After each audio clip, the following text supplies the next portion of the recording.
माझ्यामध्ये 3.5 लाखाच्या आसपास होता, जो की मी 1 रुपया सुद्धा भरू नाही शकत माणूस. त्या माणसाला 3.5 लाखाची हेल्प त्यावेळी झाली.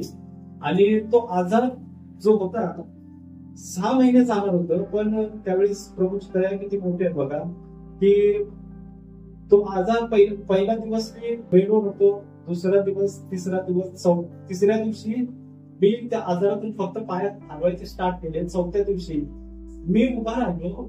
5व्या दिवशी मला कम्फर्टेबल फील झालं. 6व्या दिवशी मला आणखी बरं वाटलं. 7व्या दिवशी मी डॉक्टरांना बोललो मला डिस्चार्ज द्या. डिस्चार्ज थांबवली आणि घरी आलो. डॉक्टर सुद्धा आश्चर्य पडले होते की हा जो आजार आहे, डॉक्टर मला बोलले की तुझ्यासारखा सेम पेशंट आहे, तुझ्या एजचा पेशंट आहे आणि किती 6 महिने झालं आजपर्यंत त्याला रिकव्हरी मिळालेली नाही. ज्या औषधाला तुला देण्यात आलं तेच त्याला मी देतोय. जशी तुझी ट्रीटमेंट मी केली तशी त्याची पण ट्रीटमेंट मी केली. अजूनपर्यंत तो बेडवर आहे आणि तू 8व्या दिवशी घरी जातोस. मला आश्चर्य झालं या गोष्टीचं बोलतो. डॉक्टर सुद्धा आश्चर्यात पडले होते. खरंच सांगतो, आपला प्रभू इतका महान आहे ना, की आपण त्याचं गुण काढावं तितकं कमी आहे आणि त्याच्याविषयी बोलावं तितकं कमी आहे. कारण की ख्रिस्त खरंच मला जो मिळाला त्याचं मी खरंच आभार मानतो मनापासून. कारण की प्रभू जर माझ्या संगती नसताना तर मी कदाचित हा 2024 ने प्रभू नसतो शकलो. कारण की आणखीन एक महत्वाचा मुद्दा म्हणजे ज्यावेळेस माझ्या डोक्यात विचार चालू, कारण की मी मुंबईच्या रेसमध्ये धावत असतात मला समजलं नव्हतं की मी कधी खेचलो प्रभूपासून थोडासा आणि मुंबईच्या रेसमध्ये धावत आहे मला कळत नव्हतं. पण मला असं स्पिरिच्युअली जाणवलं होतं की परमेश्वराचा आत्मा माझ्यामध्ये नाही आहे. आपण ज्यावेळेस पापात जगतो तेव्हा आपल्याला कळतं नाही काही परमेश्वराचा आत्मा माझ्यामध्ये नाही. मी वाईट असता माझ्या एवढी का दया केली मी विचारात पडलो होतो.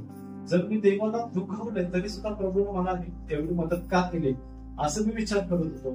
ज्यावेळेस मी मनात आला मी एक रात्री मी समोर विचारलं की प्रभू मी तुझ्या विरोधात पाप केलं होतं, मी तुझ्या विरोधात चालत होतो, मग मला हेल्प कशी काय मिळाली, मला ती हेल्प कशी काय दिलीस, मला सांगता वेळेस तू होताच कुठे. मी फक्त ते एकच क्वेश्चन विचारला, मला तुझ्याकडे काय मागायचं नाही, काय मला तुला बोलायचं नाही, फक्त मला एक प्रश्न आहे माझ्या हृदयातला, तू मला सोडून टाक. तेच माझ्या हृदयामध्ये फिरत होतं वारंवार की प्रभू होतात होते. आणि त्या रात्री खरंच परमेश्वरानं माझी भेट घेतली माझ्या हृदयात.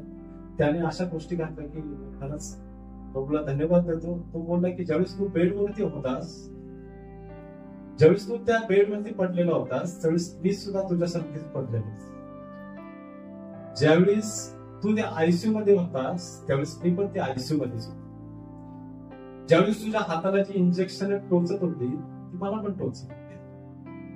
ज्या लाचारीमधून तू जात होतास त्या लाचारीमधून मी सुद्धा जातो. तू असं समजू नकोस की तू त्या व्हीलचेअर वर एकटाच बसलेला होतास, मी पण बसलेलो.